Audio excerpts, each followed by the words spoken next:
The 52 years started me to think about several things. I could have been in prison for 52 years of my life. And that's something to think about. But even more than that is the realization that there are people in prison who have indeed suffered that fate. And a lot of them, quote unquote, are innocent. Innocent. We have the Innocent Project. We have a lot of different organizations dealing with the question of proving people's innocence, getting DNA and all of these different things to help in that cause. You know, we have to, and I demand, and I'm not talking to Biden or Trump, I'm talking to the people of the United States and the people of the world, that we come together and we demand that they let our people go. Period. Period. I don't need Biden for that. That's right. I'm not going to wait on him. We have to do it. We have to make that demand. I was talking to somebody about the French Revolution. And I remember, you know, even as a kid, you see these things there. I got all these movies.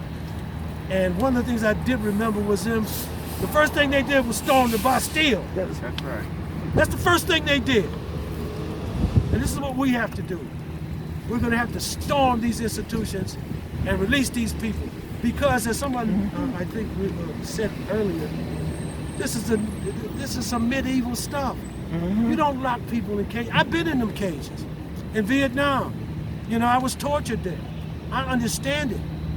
I saw things I couldn't believe, you know, horrible. The Vietnam War was a crime against humanity. I didn't support it, and about 70% of the other soldiers didn't support it either. But they were locked in circumstance. But many of them resisted. Let's make no mistake about that. Right. None whatsoever. So, as we stand here today, all of us, as I said, it's not just about Darnell. Because this can happen to anybody. Anybody can walk up to you at a gas station and demand, say, we can take your DNA sample voluntarily, excuse me, or involuntarily. Shit. Well, what they're telling you is, I got a badge and a gun, and I'll shoot your ass if you resist. This is what they're telling you.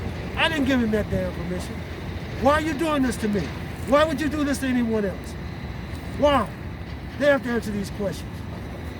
As my friend, you listen, Mark, and everyone else here who's worked on my case, everybody here who's here today, you're doing the right thing, but not for me.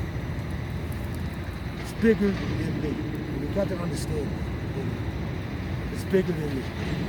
So we're going to try to make every effort we can to bring this treacherous case to light, the different aspects of it, how they operate.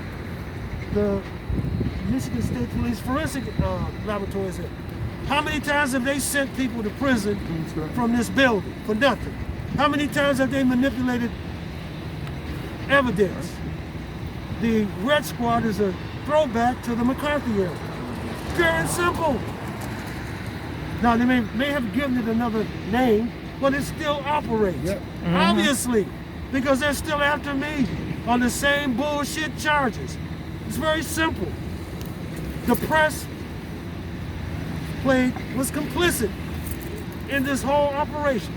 They lied, you know, they told terrific stories, never tried to seek the truth. It's very clear. And our responsibility is to forge unity among all people who want to come together in a common cause. Yes, I'm a black man living in a racist society, was born in a racist society. And so, but we have other people, other ethnic groups that are also oppressed, you know? No one's special in the question. Oppression does not discriminate in any way, not at all. So we have to forge unity and move forward together. Any questions?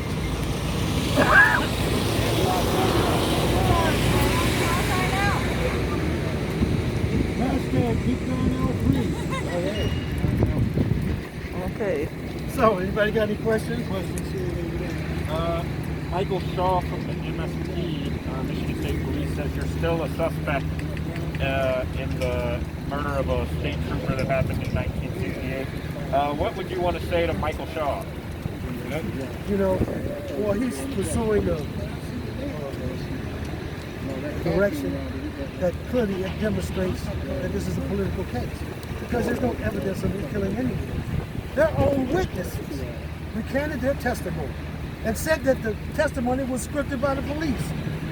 Listen, in 1983, no, excuse me, in 1983, I was brought back, I think it was maybe, could have been June. And I was in jail for about 5 months. Then I got out on bond. My parents got me out on bond.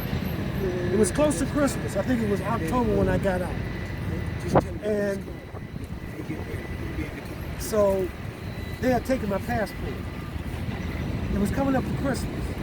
And their witnesses, their main witness had recanted her testimony, stating that she had been kept in prison because, for 6 months, because they wanted her to testify against me. The day I came back to the United States, she told her she wouldn't testify. It got close to Christmas. Our attorneys made a motion. Now I want you to check this out good. Our attorneys made a motion that I get my passport back and that I'll be allowed to go back to Germany to celebrate Christmas with my family. Now keep in mind that I was charged with first-degree murder of a policeman. Judge Joseph B. Sullivan, upon hearing the motion, looked at the prosecution and asked them did they have any objections. They said no. Wow. No. I've got the documents. I've got the court order. I can show it to you. You understand? So, under what circumstances would you allow a black man to leave the country, on first-degree murder charges on the count? This guy's an idiot. First of all, he needs to go back to fucking school. Number one. All right? So I did, in fact, go back to Germany. And I think the whole thing behind that was they didn't want me to come back because the case was falling apart. You know? That is all a public record, the court record, in the court record. All right? So, let me answer that question. Why am I a suspect when you let me go? Why am I a suspect when I have to go visit, leave the country on an airplane, and then I came back because we were kicking their ass. All right? They got a good ass whipping, And now, I have to thank my attorneys. I have to say something to Jeff Anderson, who is the National Conference, one of the members of the National Conference of Black Lawyers. He and Chokwe Lumumba, and it still exists to this very day.